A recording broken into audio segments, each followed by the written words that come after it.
আমরা যে মাসটির মধ্যে রয়েছি এই মাসটি হলো শাবান মাস। কি মাস? শাবান মাস। এই মাসটি রমজানের আগের মাস। আর কয়েকদিন পরেই আমরা আমাদের কাঙ্ক্ষিত মাস, বছরের সবচেয়ে শ্রেষ্ঠ মাস রমজানের সাক্ষাৎ আমরা পেতে শুরু করেছি। তো আজকে আমার আলোচ্য বিষয় হলো শাবান মাস যেহেতু চলে আসছে, এই শাবান মাসের গুরুত্ব, ফজিলত এবং করণীয় আমল। শাবান মাসে আমরা কি কি আমল করব, কি কি আমল আছে। আমার ভাইরা, অত্যন্ত বরকতপূর্ণ মাস এই শাবান মাস। শাবান আরবি শব্দ, এর অর্থ হলো বিস্তৃত হওয়া, ছড়িয়ে পড়া। অর্থাৎ এই মাসে আল্লাহ রাব্বুল আলামিন বান্দার প্রতি বিশেষ রহমত বিস্তার করেন, ছড়িয়ে দেন। এজন্য এই মাসকে শাবান বলা হয়।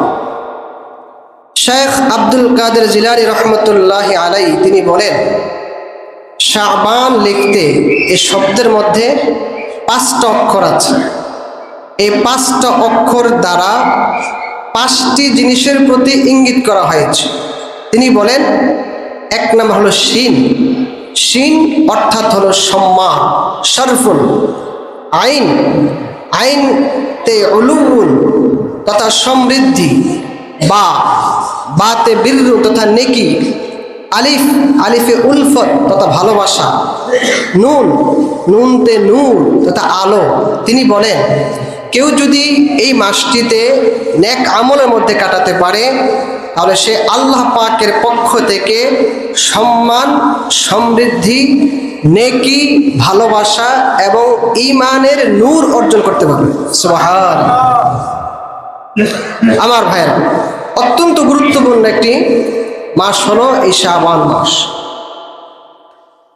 এখন আমরা জানবো যে নবী করিম সাল্লাল্লাহু আলাইহি ওয়াসাল্লাম এই শাবান মাসে কি আমল করতেন।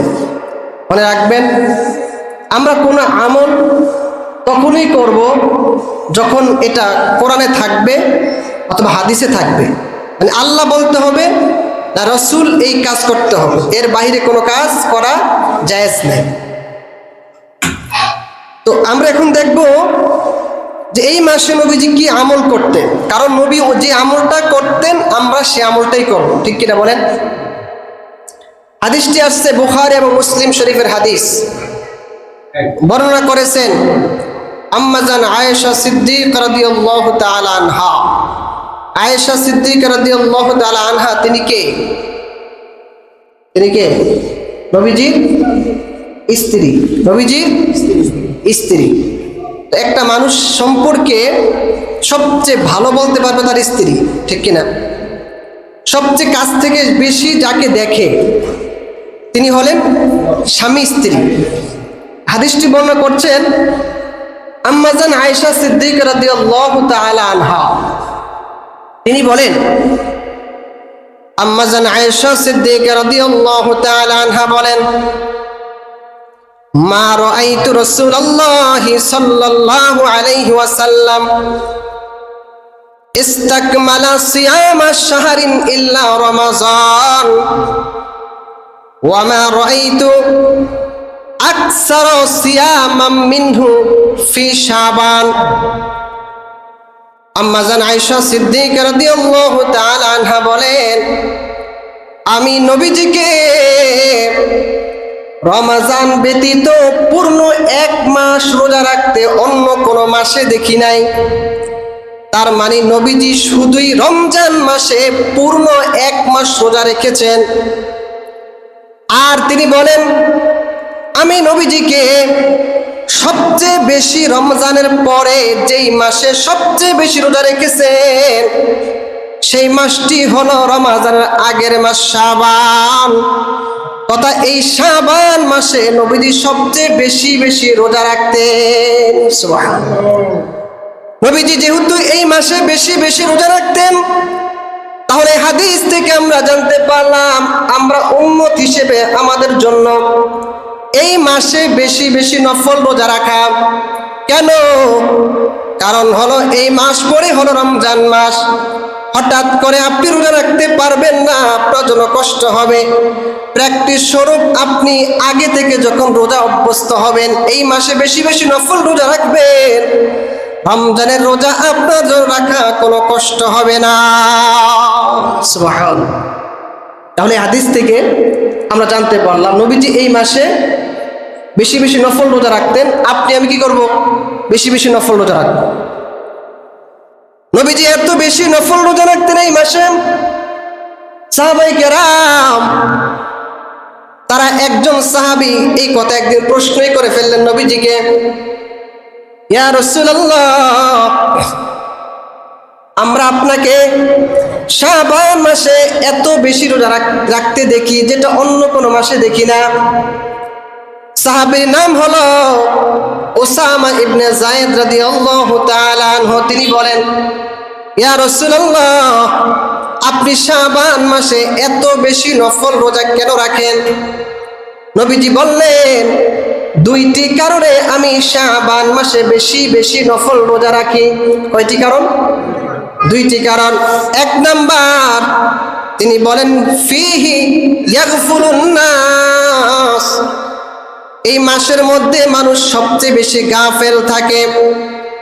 কারণ শাবান মাসের আগের মাস হলো রজব মাস, আর রজব মাস হলো একটা সম্মানিত মাস। আল্লাহ তাআলা পবিত্র কোরআনের মধ্যে বলেন, ইন্না ইদ্দাতাশ শুহুরি ইনদাল্লাহি 12 শাহরান ফি কিতাবিল্লাহ ইয়াওমা খালাকাস সামাওয়াতি ওয়াল আরদ মিনহা আরবাআতুন হুরুম। আল্লাহ তাআলা বলেন, আল্লাহ পাক যেদিন থেকে আসমান জমিন সৃষ্টি করলেন, ওই দিন থেকে আল্লাহ তাআলা 12টি মাস সৃষ্টি করেছেন। এই 12টি মাসের মধ্যে শ্রেষ্ঠ হলো 4 মাস। শ্রেষ্ঠ কয় মাস? 4 মাস। এই 4 মাসের একটি মাস হলো রজব মাস। এই 4 মাসের একটি মাস হলো কি? রজব মাস, সম্মানিত মাস। আবার এই শাবানের পরের মাস হলো রমজান। এটা হলো সকল মাসের সেরা মাস। সকল মাসের সেরা মাস রমজান। আর শাবান আগের মাস হলো সম্মানিত মাস রজব। মানুষ এই সম্মানিত মাসে আমল করে, আবার রমজান মাসও আমল করে, কিন্তু মাঝখানে শাবান মাস, এই মাসটা মানুষ গাফলতির মধ্যে কাটায়া দেয়, অনেকে জানেই না। আমি নবী চাই যেই সময় মানুষ গাফেল থাকে, আমি ওই সময় বেশি বেশি আমল করে আল্লাহর যাতে প্রিয় হতে পারি এবং মানুষের ভুল যাতে ভাঙতে পারি, আমার উম্মত যাতে দেখে, আমি নবীকে দেখে দেখে তারা ওই মাসে আমল করতে পারে। সুবহানাল্লাহ। মানুষ যেহেতু কি থাকে? গাফেল থাকে। এজন্য আমি আমল করি, আমার উম্মত আমাকে দেখে দেখে কি করবে? আমল করবে, তারা আর গাফেল থাকবে না। এবং যেই সময় মানুষ কোনো কাজকর্ম করে না, যদি 5 জন লোক বসা অবস্থায় আছে, একজন ব্যক্তির 5 জন কর্মচারী নিছে, 5 জনের মধ্যে 4 জন ভালো কাজ করে না, বা 5 জনই ভালো কাজই করে, কিন্তু একটা লোক ওভার টাইম, যে সময় মানুষ নাস্তা পানি করে, মনে করেন তাকে একটা সময় দেওয়া হলো, 5 জন লোক কাজ করছে, তো বলা হলো যে তোমরা সকালে নাস্তা করো। তো 4 জনে নাস্তা করতে করতে সময় লাগাইছে আধা ঘন্টা, আর একজনে 10 মিনিট নাস্তা করছে, আর 20 মিনিট ওই তার যিনি কাজে নিছে তার কাজটা করছে বেশি করে। আচ্ছা বলেন তো, এক্সট্রা যে একটু কাজ করলো, যে সময় সবাই খায়, সে যে একটু কষ্ট করলো, এই জন্য মালিক তার প্রতি খুশি মানে বেজার হবে? খুশি হবে না? খুশি হবে। ঠিক তেমনি ভাবে দুনিয়ার মানুষ যখন গাফেল, নবী তখন আমল করে আল্লাহর প্রিয় হতে চায়। আমার ভাইয়েরা, আরেকটু দৃষ্টান্ত আপনাদেরকে আমি দেই। শেষ রাতে, রাতের শেষ ভাগে যখন দুনিয়ার সব মানুষ ঘুমায়, ওই সময় যদি আপনি কনকনে শীতের মধ্যে ঠান্ডা পানি দিয়ে ওযু করে নামাজে দাঁড়ায় যান আর আল্লাহকে ডাকতে থাকেন, চোখের পানি ছেড়ে আল্লাহকে, আল্লাহ আমার এটা দরকার, ওটা দরকার, ও আল্লাহ আমি নিজের জীবনের উপরে জুলুম করে ফেলেছি রে আল্লাহ। আল্লাহ এমন কোনো দিন নাই, এমন কোনো রাত নাই যে দিনে রাতে আমার দ্বারা কোনো গুনাহ হয় নাই। ও আল্লাহ আমার গুনাহ সমুদ্রের ফেনা পরিমাণ হয়ে গেছে রে আল্লাহ। ও আল্লাহ দুনিয়ার কেউ জানে না, আল্লাহ আপনি তো আমার মনের খবর জানেন। দুই ফোঁটা চোখের পানি ছেড়ে দিয়ে আল্লাহর ইবাদতের মধ্যে যখন লেগে যান, আল্লাহর ইবাদত বন্দি করতে যখন শুরু করে দেন, তাহলে বলেন তো আল্লাহ পাক ওই সময় আপনাকে ভালোবাসবে কি বাসবে না? যে তাহাজ্জুদ নামাজ পড়ে সে আল্লাহর বন্ধু হয়ে যায়, আল্লাহর প্রিয় হয়ে যায়। যখন দুনিয়ার মানুষ ঘুমায় তখন আপনি যখন আল্লাহকে ডাকেন, আল্লাহ আপনার প্রতি সন্তুষ্ট হয়ে যায়। নবীজি বলেন দুনিয়ার মানুষ যখন গাফেলের মধ্যে অন্তর্ভুক্ত, গাফলতির মধ্যে কাটায়, ওই সময় আমি নবী আমল করে আল্লাহর প্রিয় হতে চাই। সুবহানাল্লাহ। আমার ভাইয়েরা, এক নম্বর কারণ নবী বললেন, নবীজি বলেন কয় কারণে নবীজি রোজা রাখেন? দুইটা কারণ। কয়টা কারণ? দুইটা কারণ। এক নম্বর কারণ গেল। দুই নম্বর নবীজি বলেন, ও আমার সাহাবা, আমি এই শাবান মাসে বেশি বেশি নফল রোজা রাখি। তার কারণ হলো আল্লাহ রাব্বুল আলামিনের কাছে বান্দার বাৎসরিক আমলের আমলনামা এই শাবান মাসে আল্লাহর কাছে পেশ করা হয়। বান্দা যত আমল করে বাৎসরিক আমলনামা আল্লাহ কোন মাসে পেশ করে আল্লাহর কাছে? ফেরেশতারা শাবান মাসে। মনে রাখবেন, দুনিয়াতে আমরা যত আমল করি এই আমলগুলো তিন ভাবে আল্লাহর কাছে আমলনামা পেশ করা হয়। কয় ভাবে? কয় ভাবে? এক নাম্বার, প্রতি দৈনিক আপনি কি আমল করলেন, এই প্রতি দৈনিকের আমল আল্লাহর কাছে পেশ করা হয়, দৈনিক আমলনামা পেশ করে। দুই নাম্বার, সাপ্তাহিক আমলনামা আল্লাহর কাছে পেশ করা হয়। তিন নাম্বার, বাৎসরিক আমলনামা আল্লাহর কাছে পেশ করা হয়। ঠিকই তো, দুনিয়ার লাইনে যে একটু তাকান, যখন একজন কন্ট্রাক্টর বা একজন উপরস্থ কর্মকর্তা তার আন্ডারে যদি অনেক কাজকর্ম করে, অনেক সময় দেখা যায় ওই কর্মচারীরা কি কাজ করেছে তাকে প্রতি দৈনিক হিসাব দেওয়া লাগে, আবার অনেক সময় সাপ্তাহিক হিসাব দেওয়া লাগে, অনেক সময় বাৎসরিক হিসাব নেওয়া হয়, ঠিক কিনা? একটি প্রতিষ্ঠান, যেই কোনো প্রতিষ্ঠান হোক না কেন, এই প্রতিষ্ঠানের মধ্যে যদি হিসাব নিকাশ না থাকে ওই প্রতিষ্ঠান কখনো সফল হতে পারে না। কি হতে পারে না? সফল হতে পারে না। যে প্রতিষ্ঠানের মাসিক হিসাব দেওয়া হবে, বাৎসরিক হিসাব দেওয়া হবে, ওই প্রতিষ্ঠান কত টাকা আয় হলো, কত টাকা ব্যয় হলো, ওই প্রতিষ্ঠান কি হবে? সফল হবে। আমার ভাইয়েরা, ঠিক তেমনি ভাবে আপনি দুনিয়াতে যত আমল করেন এই আমলগুলো আল্লাহর কাছে তিন ভাবে পেশ করা হয়। প্রতি দৈনিক আপনার আমলনামা ফেরেশতারা আল্লাহর কাছে পেশ করা হয়। সকাল থেকে সন্ধ্যা পর্যন্ত আপনি যত আমল করলেন, সন্ধ্যায় একদল ফেরেশতা আল্লাহর কাছে বলে, আল্লাহ আপনার বান্দা এই এই আমল করেছে। আবার সকালবেলা একদল ফেরেশতা আইসা সারা রাত্রে ব্যাপী আপনি যত আমল করলেন সব আমলগুলো আল্লাহর কাছে পেশ করা হয়। তার মানে হলো দুই শিফটিতে ফেরেশতারা কাজ করে। সারাদিন আমল করলেন, সন্ধ্যাবেলা আল্লাহর কাছে জমা দেয়, সারা রাত আমল করলেন, সকালবেলা আল্লাহর কাছে জমা দেয়। এটা হলো প্রতি দৈনিক আমলনামা পেশ করা হয়, এক নাম্বার। দুই নাম্বার, সাপ্তাহিক আমলনামা পেশ করা হয়।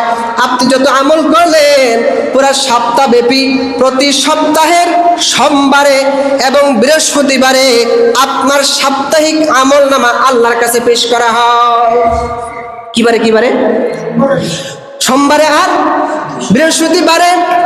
এজন্যই তো নবীজি প্রত্যেক সোমবার বৃহস্পতিবার রোজা রাখতেন, কারণ যখন নবীজি সোমবার বৃহস্পতি রোজা রাখতেন কেন? কারণ ওই সময় সাপ্তাহিক আমলনামা কার কাছে পেশ করা হয়? আল্লাহর কাছে। নবীজি বলেন আমি চাই আমার আমলনামাটা আল্লাহর কাছে এমন সময় জমা দেওয়া হোক যেন ফেরেশতারা বলতে আল্লাহ আপনার বান্দার আমলনামাটা আপনার কাছে এমন সময় জমা দিলাম ওই সময়ও আপনার বান্দা রোজাদার। ওই সময় কি আপনার বান্দা রোজাদার। এই জন্য নবীজি প্রত্যেক সোমবারে বৃহস্পতিবারে কি রাখতেন? রোজা রাখতেন। তাহলে আপনিও আমিও চেষ্টা করবেন প্রত্যেক সোমবারে এবং বৃহস্পতিবারে কি রাখার? রোজা রাখার। অনেকে রোজা রাখতে চায়, বলে হুজুর সবে মেরাজের রোজা কয়টা? বিভিন্ন সময় রোজা রাখতে চায়। তো নবীজি যে আমলগুলো করছে প্রত্যেক সোমবারে বৃহস্পতিবারে এগুলো করেন না? যেগুলো করলে নবীজি করেছেন দেখা দিছে এই আমলগুলো করেন, এগুলোতে আপনার বেশি পরিমাণ সওয়াব হবে। তাহলে সাপ্তাহিক আমলনামা আল্লাহর কাছে পেশ করা হয়, দুইটা গেল। 3 নাম্বার, পুরা বছর ব্যাপী আপনি যত আমল করলেন সব এক বছরের আমল আল্লাহর কাছে পেশ করা হয় এই শাবান মাসে। কোন মাসে? এই শাবান মাসে আপনার আমলনামা আল্লাহর কাছে পেশ করা হয়। নবীজি বলেন আমি চাই আমি নবীর আমলনামা আল্লাহর কাছে এমন সময় জমা দেওয়া হোক যাতে ফেরেশতারা বলতো আল্লাহ আপনার বান্দার আমলনামা আপনার কাছে এমন সময় জমা দিলাম যেই সময় আপনার বান্দা রোজা অবস্থায় ছিল। সুবহানাল্লাহ। আমি চাই যে আমার আমলনামাটা আমি নবীর রোজা অবস্থায় আল্লাহর কাছে পেশ জমা দেওয়া হোক। আমার ভাইরা একটি দৃষ্টান্ত দিলে আপনাদেরকে বুঝবেন। মনে করেন আপনি কারো আন্ডারে চাকরি করেন, আপনি সারাদিন কাজ করলেন, কিন্তু যখন আপনার বস আসছে তখন আপনি এলোমেলো কাজে ব্যস্ত। যখন বস আপনি দেখলো যে আপনি ফোন টিপেন বা অন্য কাজে মনস্ক, তাহলে সে কি বলবে? আপনার প্রতি খুশি মানে বেজার হবে। কি বলেন? বেজার হবে না? আর আপনি এমন সময় কাজ করতেছেন, হঠাৎ করে দেখলেন আপনার বস আইসা পড়ছে, আপনি ওই সময় কাজ করতেছেন, আপনার মনটা ভালো লাগবে যে আমার বস আমাকে কাজে পেয়েছে, আর সেও আপনার প্রতি খুশি হবে, বলবে আমার এই কর্মচারী কাজে ফাঁকি দেয় না, সে কাজ করে, কারণ আমি যখন গেলাম তখন দেখলাম সে আমার কাজে রত আছে। সে যেমন খুশি হয়, নবীজি বলেন আল্লাহ পাকের কাছে আমার আমলনামা এমন সময় জমা দেওয়া হোক যাতে আমি নবীজি ওই সময় রোজাদার। আল্লাহর ফেরেশতারা যাতে বলতে পারে ও আল্লাহ আপনার নবীর আমলনামা এমন অবস্থা আপনার কাছে জমা দিলাম যেই সময় আপনার নবী রোজাদার। সুবহানাল্লাহ। নবীজি এই মাসে বেশি বেশি নফল রোজা রাখতেন। কি জন্য? এই কারণে যে এই সময় এই মাসে কি করা হয়? বাৎসরিক আমলনামা আল্লাহর কাছে পেশ করা হয়। তাহলে আপনার আমারও উচিত কি হবে? এই মাসে কি করা? বেশি বেশি নফল রোজা রাখা। সাহাবায়ে কেরাম বলেন নবীজি এই মাসে অনেক সময় দেখা যায় পুরা মাস রোজা রাখতেন, শুধু রমজান আসার 2-3 দিন আগে রাখতেন না, কারণ একটু নতুনত্ব আনার জন্য, কারণ রমজানকে আলিঙ্গন করার জন্য। এই ছাড়া পুরা মাস নবীজি প্রায় মাসের বেশি অর্ধেক রোজা রাখতেন, এবং এই মাসের 4 দিন 5 দিন 10 দিন 15 দিন 20 দিন পর্যন্ত নবীজি রোজা রাখতেন। কেন? এর কারণ হলো এই মাসটা হলো প্র্যাকটিসের মাস। কিসের মাস? প্র্যাকটিসের মাস। কারণ আপনি হঠাৎ করে রমজানে রোজা রাখা আপনার জন্য কষ্ট হবে, ঠিক কিনা? আপনার জন্য হঠাৎ করে যখন রোজা রাখবেন তখন আপনার জন্য কষ্ট হবে। যখন আপনি এই মাসে আপনি রোজা রাখতে অভ্যস্ত হবেন তখন আপনার জন্য এটা কষ্ট হবে না, ঠিক কিনা? যেই কাজ যে করে না সেই কাজ তার জন্য অনেক কঠিন, আর যে করে অভ্যস্ত তার জন্য এটা কঠিন না, ঠিক কিনা? যারা গাছের কাজ করে এদের জন্য এটা সহজ, কইরে অভ্যস্ত। আপনি আমি দেখা যায় তাদের এই একটা ছোট্ট একটা গাছের গন্ডি উস্কিতে পারবো না, ঠিক কিনা বলেন? আবার আমরা যখন কোরআন শরীফ পড়ি বা কিতাব পড়ি, বড় বড় ক্লাসের উপরে ক্লাসের আর কি দাওরা মিশকাত, মানে উপরে ক্লাসেগুলো, এই অক্ষরগুলোতে আপনারা কোরআন শরীফের যেমন জের জবর দেওয়া আছে না, হ্যাঁ, জবর জের পেশ, এগুলোতে আপনারা দেখে দেখে পড়তে পারেন। কিন্তু উপরে ক্লাসগুলোর কিতাবে জবর জের পেশ দেওয়া নাই। তো অনেকে দেখে হুজুর আমরা এগুলো কেমনে পড়েন? মানে জবর জের দিলেন আপনি, আকার রস্বীকার দিলেন আপনি, এটার আগা মাথা টোকায় ফেলবেন। মনে করেন আকার রস্বীকার নাই, সরাসরি ক খ যদি লেখা থাকে এটা কেউ পড়তে পারবে? তাদের কঠিন না। কিন্তু ওই আমাদেরও ওই উপরে ক্লাসগুলোতে জবরজের পেজ দেওয়া থাকে না, তো অনেকে দেখে মাথা ঘুরে যায়, হুজুর এটা কেমনে পড়ে? আমরা পড়তে পারি কারণ আমরা এটা পড়ে অভ্যস্ত, অন্যের কাছে এটা কঠিন। আবার আপনারাও এমন এমন কিছু কাজ করতে পারেন যেটা আমরা করতে পারবো না, ঠিক কিনা বলেন? তাহলে এই মাসটা হলো প্র্যাকটিসের মাস, রিহার্সেলের মাস। আপনি আমি যদি এখান থেকে বেশি বেশি এই রোজা রাখতে পারি তাহলে আমার জন্য এটা সহজ হবে। আচ্ছা আসুন, এবার আমরা জানি যে এই শাবান মাসে আমরা বিশেষ করে কয়টি আমল করতে পারি। আমি পবিত্র কোরআন এবং হাদিসের আলোকে আপনাদের কাছে এই শাবান মাসে আমরা বিশেষ করে 7টি আমল বেশি বেশি করব। কয়টি আমল? 7টি আমল। 1 নাম্বার, মনোযোগ দিবেন, তাহলে যাতে আমল করতে সুবিধা, আপনি যখন মনে রাখতে পারবেন তখন তো আমল করতে সুবিধা হবে। 1 নাম্বার, এই শাবান মাসে বেশি বেশি ফরজ সালাত আদায় করার পরে বেশি বেশি নফল রোজা রাখবেন। কেননা এই মাসের পরে আমরা যখন রমজান মাস পাবো তখন আমরা কিয়ামুল লাইল অর্থাৎ রাত্রি জাগরণ, তারাবির নামাজ আছে না নাই? বলেন আছে না নাই? একসাথে অনেকগুলো নামাজ না, আমাদের জন্য হঠাৎ করে একটু কষ্ট হবে না? তাহলে আপনি যদি এই মাসে ফরজ সালাতের পরে বেশি বেশি নফল নামাজ পড়েন তখন আপনার জন্য ওই সময় আর কষ্ট হবে না। কি হবে না? ওই সময় আর কষ্ট হবে না। মনে রাখবেন, যেই কাজ কেউ প্র্যাকটিস করে ওই কাজটা সে সফল হতে পারে। যারা খেলোয়াড়, যারা খেলে, তারা কিন্তু যেই মাঠে খেলবে ওই মাঠে গিয়া আগে কতক্ষণ রিহার্সেল দেয়, মানে মাঠের হাবভাব তারা বোঝে। তাহলে তার জন্য যেই মাঠে সে হঠাৎ করে নতুন, তার জন্য কষ্ট হবে। যখন সে ওই মাঠে যায় কতক্ষণ খেলবে, তার জন্য এই মাঠে তার জন্য জিতা সহজ হয়।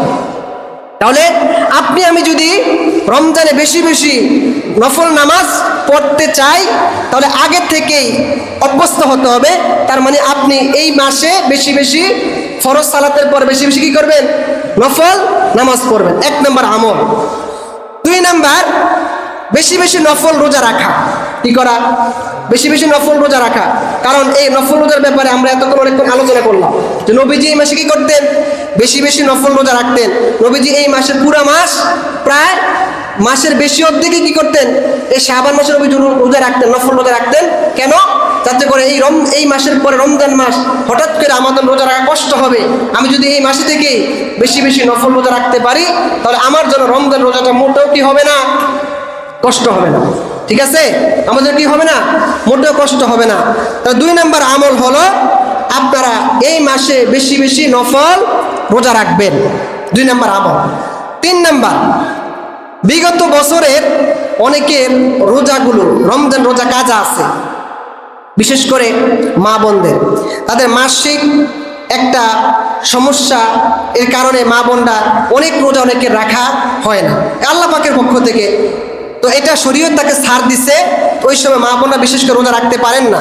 কারণ তাকে দেখা যায় মাসের মধ্যে 5 দিন, 7 দিন, 10 দিন পর্যন্ত অনেকের রোজাগুলো কাজা হয়ে গেছে। তখন তারা ওই মা বোনরা বিশেষ করে যাদের ভাঙছে, পুরুষরা তারাও রাখবেন, আর মা বোনদের যাদের বিগত বছরের কাজা রোজা আছে তারা এই রমজান রোজা আসার আগে আগে ওই রোজাগুলো রেখে রাখবেন, তারপরে আবার রমজান রোজা রাখা শুরু করবেন। এটা হলো 3 নম্বর আমল। 4 নম্বর, যাদের উপরে জাকাত ফরজ তারা জাকাতগুলো এই রমজানের আসার আগে আগে এই মাসে আদায় করে দিবেন। কেননা এই শাবান মাসে জাকাত দেওয়া এটা অনেক সাহাবীদের আমল ছিল, তাবিঈদের আমল ছিল। কেন? এখানে একটা কারণ আছে। আপনি যদি এই মাসে জাকাত আদায় করে দেন, জাকাত পায় কারা? কোরআনে 8 শ্রেণীর লোকদের ব্যাপারে জাকাতের কথা বলা হয়েছে। ইন্নামাস সাদাকাতু লিল ফুকারা ওয়াল মাসাকিন ওয়াল আমিলিনা আলাইহা। এভাবে যে যারা ফকির, মিসকিন, যারা আল্লাহ রাস্তায়, এই ব্যাপারে 8টি খাতে জাকাত দেওয়া যায়। তো এই 8 খাতের মধ্যে ফকির মিসকিন আছে। তো আপনি যদি হিসাব করে এই জাকাতের টাকাগুলো, জাকাতটা এই মাসে আদায় করে দেন, তো যারা গরিব মিসকিন আছে তারা দেখা যায় রমজানের জন্য রোজা রাখতে সহজ হবে। ঠিক কিনা বলেন? তারা হয়তো রমজানের আগে তারা একটু চাউল, তারপরে একটু সোনা বুট, মুড়ি, ট্যাং, যেগুলো দরকার ইফতার, একটু খেজুর তারা আগে থেকেই সংগ্রহ করতে পারলো, তাহলে তারা নির্বিঘ্নে তার রমজান রোজা রাখতে পারবে। তাহলে এটার জন্য তাদের ভিন্নকে টেনশন করতে হবে না। অনেকে দেখা যায় টেনশনে থাকে, হারে আমরা কি দিয়ে রোজা রাখবো, কি দিয়ে ইফতার করব। আপনি আমি না ইফতার খাই না, একটার উপরে 14টা, ঠিক কিনা? হ্যাঁ, এক আইটেমের উপরে 3-4 আইটেম, 5 আইটেম নিয়ে বসে থাকে। এমনও অনেক মানুষ আছে যারা ভালো করে ইফতার করতে পারে না। আছে না নাই বলেন? আছে নি? হ্যাঁ, রোজা রাখি, আমাদের সময় দেখা যায় আমরা অনেকে খাবারও খাই না, অনেক আইটেম খাবার, এমন অনেক আমাদের আশেপাশে একটু খোঁজ নেবেন। আমরা হয়তো অনেকে দৃষ্টি করি না, আমরা মনে করি সবাই আমার মতো বড় লোক। না, আশেপাশে এমন অনেক লোক আছে যারা দেখা যায় শুধুমাত্র একটু ভর্তা, একটু ভাজি দিয়ে পর্যন্ত রোজা রাখে। আছে না নাই বলেন? আছে। এই ভাজি ভর্তা দিয়া, সামান্য কিছু দিয়া তার রোজা রাখে, অনেক কষ্ট করে। তাহলে আপনি আমি যদি, যাদের উপরে জাকাত ফরজ, আমরা যদি এই মাসের মধ্যে জাকাতগুলো আদায় করে দেই, তাহলে তাদের জন্য রোজা রাখাটা সহজ হবে, আর কষ্ট করতে হবে না, ঠিক কিনা? তাহলে আপনি জাকাতের সওয়াব পাবেন, জাকাত আদায়ের সওয়াব পাবেন। আবার কেউ যদি হাদিসে পাকে মধ্যে আসছে, কেউ যদি কোনো রোজাদারকে ইফতার করায়, তাহলে আল্লাহ পাক তাকে একটা রোজার সওয়াব দান করে। সুবহানাল্লাহ। তাহলে আপনি একটা রোজার সওয়াব পেয়ে গেলেন যদি এই মাসে কি করলেন, আপনি জাকাত আদায় করে দিলেন। জাকাত কার উপর ওয়াজিব এটা জেনে নেবেন। আমরা সব অনেক সময় বলে যাই, হ্যাঁ, 7.5 ভরি স্বর্ণ, 52.5 ভরি রূপা, বা এই পরিমাণ টাকা যদি কারো কাছে থাকে, ওই বের শতকরা 2.5 টাকা, 1 লাখে 2.5 টাকা জাকাত দিতে হবে। হিসাব করে করে আমরা জাকাতগুলো আদায় করার চেষ্টা করবো ইনশাআল্লাহ। 5 নম্বর আমল, এই শাবান মাসে আপনি রমজানের জন্য কাউন্ট ডাউন করবেন, মানে হিসাব করবেন। কারণ আপনি যে কোনো গুরুত্বপূর্ণ কাজের ক্ষেত্রে, যেমন ফিফা ওয়ার্ল্ড কাপ, হ্যাঁ, মানে মনে করেন যে যেটার জন্য আমরা অনেক সময় হাইলাইট করে বলা হয় যে আমাদের ওই খেলার এতদিন বাকি, ঠিক কিনা? যে বিষয়টা যত গুরুত্বপূর্ণ আমরা ওটা হিসাব করি যে এটা 100 দিন বাকি আছে, 90 দিন বাকি আছে, হ্যাঁ, তারপরে 20 দিন বাকি আছে। এটার জন্য আমরা একটা হিসাব নিকাশ করি। আপনি আমিও এই রমজানে একটা হিসাব নিকাশ করবেন যে রমজানের কতদিন বাকি আছে। কি করবেন? একটা হিসাব নিকাশ করবেন, আলোচনা করবেন। রমজানের বেশি বেশি ভাই, রমজানের কতদিন আছে এটা একটা আলোচনা করবেন। আর একটা মূলনীতি আছে, একটা কথা আছে, ইজা তাকাররাল কালামু আলা সামঈ তাকাররাবা ফিল কলব। যখন কোনো জিনিস বারবার মানুষ শুনতে থাকে, তখন মানুষের অন্তরে এটা বসে যায়। কথা বুঝছেননি? আচ্ছা, আপনাদের এখানে এমন অনেক মানুষ আছে যারা কখনো গান শিখেন না, কি করেন না, গান শিখেন না বা গজল শিখেন না, কিন্তু অনেক সময় দেখা যায় ওই মাইকের মধ্যে শুনতে শুনতে অনেক গান অনেকের মুখস্থ হয়ে গেছে, ঠিক নেই? অনেক গজল অনেকের মুখস্থ হয়ে গেছে। 1 লাইন 2 লাইন পারবেন, তা আপনি তো মুখস্থ করেন না, তো কেন পারবেন? ওই শুনতে শুনতে। তা আপনি যখন রমজানের বেশি বেশি আলোচনা করবেন, তাহলে রমজানের আগমনী বার্তা আপনার কাছে পৌঁছে যাবে। বিশেষ করে আমার যুবক বন্ধুগণ যারা আছেন, যারা আছো, তোমরা হয়তো ফেসবুকটারে খারাপ কাজে না ব্যবহার কইরা এভাবে প্রতিদিন একটা করে আমরা পোস্ট দিতে পারি যে ইনশাআল্লাহ রমজান আসার আর মাত্র 27 দিন বাকি। এভাবে যদি আমরা পোস্ট করি, তা আমাদের ফ্রেন্ড লিস্টে যারা আছে, আমার বন্ধু বান্ধব, তাদের ভিতরেও রমজানের একটা আগমনী বার্তা পৌঁছে যাবে, ঠিক কিনা? রমজানের প্রস্তুতি তাদের দিতে কি হবে? সহজ হবে। তাহলে 5 নম্বর আমল হলো রমজান নিয়ে আলোচনা করা, রমজানের কাউন্ট ডাউন করা, 5 নম্বর।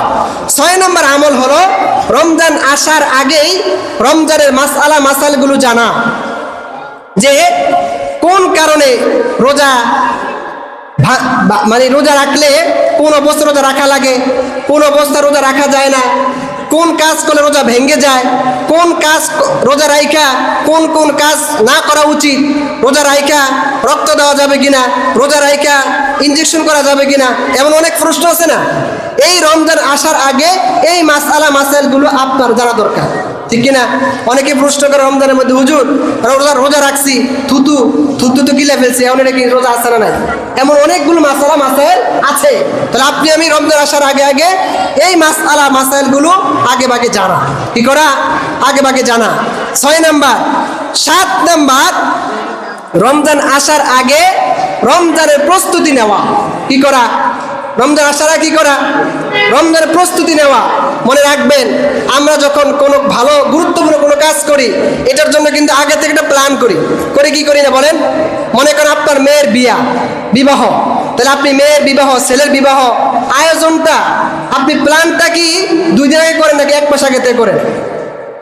15 দিন 1 মাস আগে থেকে করেন না কেন? যাতে করে এটাকে সুন্দর কিভাবে করা যায়। রমজানের আগে আপনাকে রমজানের প্রস্তুতি নেওয়া, পরিকল্পনা করা। মনে রাখবেন, ইংরেজিতে একটি প্রবাদ আছে, the plan is half of the work. মানে একটি কাজের পরিপূর্ণতা হলো, অর্ধেক পরিপূর্ণতা প্রকাশ পায় সুন্দর একটি পরিকল্পনার মাধ্যমে। কথাটা বুঝছেন আপনারা? মানে একটা কাজ, মনে করেন আপনি সুন্দর একটা পরিকল্পনা করছেন, মনে করবেন যে আপনার অর্ধেক কাজ হয়ে গেছে। পরিকল্পনা ছাড়া কোনো কাজ সুন্দরভাবে করা যায় না। যখন আপনার আগে থেকেই পরিকল্পনা থাকবে যে আমি এই কাজটা এভাবে করব, রিহার্সেল থাকবে বারবার, তখন আপনার জন্য এই কাজটা অত্যন্ত সহজ হবে। যেমন মনে করেন, এই যে আমি আপনাদের কাছে ওয়াজ করে এতক্ষণ পর্যন্ত প্রায় 30-40 মিনিট পর্যন্ত বয়ান করলাম, এই বয়ানটা যদি আমি কোরআন এবং হাদিসের আলোকে আমি যদি বিষয়টা না গুছাইতাম, না রিহার্সেল করতাম, আপনাদের কাছে এত সুন্দর বলতে পারতাম না। ঠিক কিনা বলেন? তাহলে কি হইতো? এমন অনেক আলোচক আছে, এই এখান থেকে কতটুকু বলে, ওখান থেকে কতটুকু বলে, এখান থেকে আগামাথা পাওয়া যায় না। সবার ক্ষেত্রেই যখন আমরাও যদি প্রস্তুতি না নেই, আমাদের আলোচনা এমন হবে, আগামাথা পাইবেন না।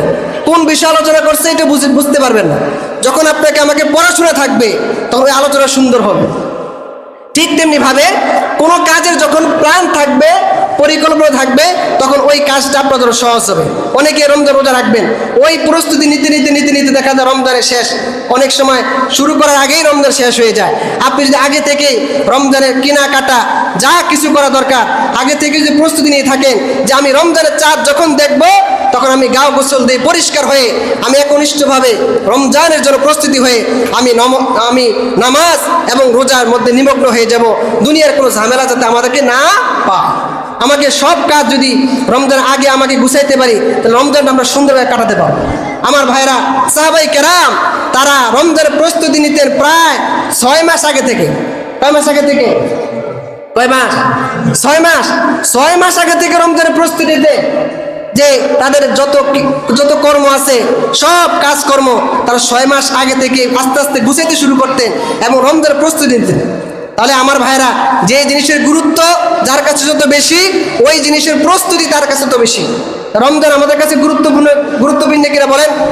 রমজান আমার কাছে গুরুত্বপূর্ণ কিনা? গুরুত্বপূর্ণ। তাহলে আপনাকে আমাকে রমজানের প্রস্তুতি নিব। তাহলে আমি মৌলিকভাবে আপনাদেরকে আমি এই শাবান মাসের 7টি আমলের কথা বললাম।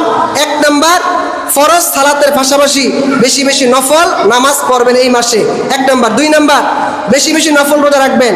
3 নাম্বার, বিগত বছরের যাদের এই রমজান রোজা কাজা, তারা রমজান আসার আগে আগে এই কি করবেন? এই কাজা রোজাগুলো আদায় করবেন। 4 নাম্বার, যাদের উপরে জাকাত ফরজ, তারা জাকাতগুলো আদায় করবেন। 5 নাম্বার, রমজানের হিসাব নিকাশ আলোচনা বেশি বেশি করবেন। 6 নাম্বার, রমজানের মাসাইলগুলো এই মাসের মধ্যে আগে ভাগে জেনে নেবেন। 7 নাম্বার, রমজানের জন্য সুন্দর একটি প্ল্যান, একটি প্রস্তুতি আপনারা নেবেন। আল্লাহ রাব্বুল আলামিন আমাদের সবাইকে যে বিষয়গুলো আলোচনা করা হলো, এই বিষয়গুলো বুঝার এবং আমল করার তৌফিক দান করুক। আমরা যদি এই কাজগুলো করতে পারি, তাহলে আমাদের রমজানটা আমাদের সুন্দর হবে এবং এই মাসের বরকত আমাদের হাসিল হয়ে যাবে। ওয়াখির দাওয়ানা আলহামদুলিল্লাহি রাব্বিল আলামিন। আসসালামু আলাইকুম ওয়া রাহমাতুল্লাহি ওয়া বারাকাতুহু।